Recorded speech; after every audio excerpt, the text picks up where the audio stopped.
Vous êtes débutant en élevage ou un expert dans le domaine de l'élevage, cette vidéo peut carrément vous apporter un plus. Salut chers abonnés de la chaîne Investi en Afrique, moi c'est Moïse Adouciba et si tu veux me découvrir à travers cette vidéo, je te souhaite déjà la bienvenue. Ici nous parlons de quoi? Nous parlons d'entrepreneuriat, nous parlons de business, nous parlons de tout ce qui peut te permettre de passer d'une étape A vers l'étape B et surtout de te faire du cash. Aujourd'hui nous allons vers l'un de nos collaborateurs qui va nous entretenir sur la poussinière.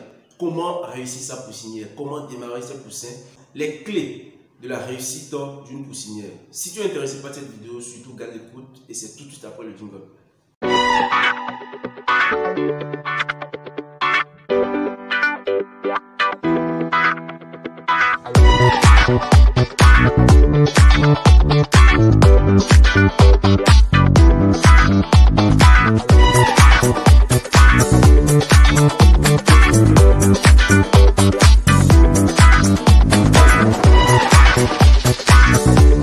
Je m'appelle Esaïe Bretonniquin, je suis un agriculteur, précisément je fais les poulets de chair. Nous allons parler tout de suite du chauffage. Le chauffage c'est quoi? C'est d'apporter en fait la chaleur au poussin. Et comment cela se fait? Parce que c'est quelque chose que beaucoup ignorent, beaucoup négligent, ils ne savent pas l'importance de ce que nous appelons le chauffage. Alors, d'abord, le chauffage commence déjà par ce que nous appelons le préchauffage, bien avant l'arrivée des poussins. Lorsque vous préparez votre bâtiment entièrement et vous savez que vous êtes prêt pour réceptionner les poussins, déjà 2 heures ou 3 heures avant que les animaux ne soient dans votre ferme ou dans votre poussinière, vous devez mettre les sources de chaleur en marche. Mettre l'intérieur dans une température donnée. Alors, le chauffage, comment ça se fait? Nous avons plusieurs sources de chaleur que vous pouvez utiliser pour chauffer vos poussins. Nous avons les fourneaux, nous avons les radiants, nous avons les rochaux, nous avons la lampe électrique qui peut facilement chauffer vos poussins. Alors, le chauffage pour les poulets de chair, précisément pour les poulets de chair, ça peut durer jusqu'à 2 semaines ou moins que 2 semaines. Ça dépend en fait de la période dans laquelle vous avez fait votre réception. Parce que nous savons bien qu'il y a des périodes qui sont des périodes chaudes et il y a aussi des périodes humides. L'importance n'est pas là, mais c'est comment chauffer pour que les animaux soient à l'aise. Nous avons plusieurs figures de chauffage. Quand nous prenons la première figure, nous voyons que quand vous mettez votre source de chaleur en marche, soit la chaleur elle est moindre ou les animaux sont autour de votre source de chaleur en laissant bien sûr les mangeoires et les abreuvoirs. Là, dans ce cas, vous devez savoir en même temps qu'il y a un problème de chauffage qu'il faut faire tout possible pour remonter la chaleur.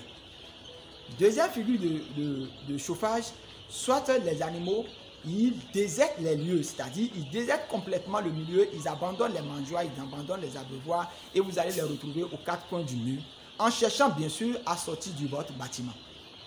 Alors, vous devez savoir en même temps à ce niveau que la chaleur elle est de trop, qu'il faut faire tout possible pour diminuer. Troisième figure de chauffage, c'est quoi?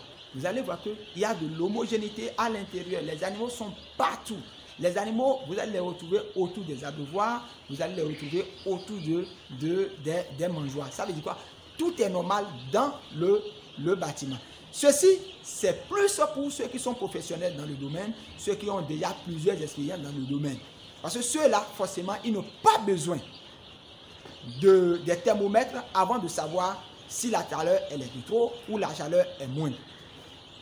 Alors, pour nous qui sommes peut-être des novices et qui ne maîtrisent pas grand-chose dans l'histoire du chauffage, alors on est obligé forcément d'utiliser des thermomètres. Et là, il faut aussi lire la température. Quelle est la température qui doit régner dans un bâtiment de poussins? La température qui doit régner dans la première semaine, ça tourne autour de 37 et 35 degrés. La deuxième semaine, ça dégraisse. C'est-à-dire, ça vient maintenant de 35 à 33 degrés. La troisième semaine, ça va maintenant de 33 à 30 degrés. Et la quatrième semaine, ça va maintenant de 30 à 28 degrés. Donc, c'est comme ça que la température dégraisse. Donc, pour nous qui sommes des novices, qui ne maîtrisent pas grand-chose, c'est de cette façon que nous pouvons faire la lecture de notre thermomètre lorsque les sources de chaleur sont mises en marche. Donc voilà de quelle manière vous pouvez chauffer les animaux. Alors quels sont les avantages en fait du chauffage?